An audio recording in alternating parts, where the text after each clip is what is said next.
বিমানবন্দর থেকে ওড়ার পরেই ভেঙে পড়ল এয়ার ইন্ডিয়ার লন্ডনগামী বিমান। অনেকের মৃত্যুর আশঙ্কা। আহমেদাবাদ বিমানবন্দর থেকে ঢিলছোড়া দূরত্বে ভেঙে পড়ল যাত্রীবাহী বিমান।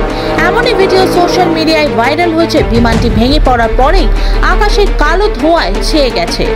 ওই বিমানে বহু যাত্রী ছিলেন বলে প্রাথমিকভাবে জানা গিয়েছে।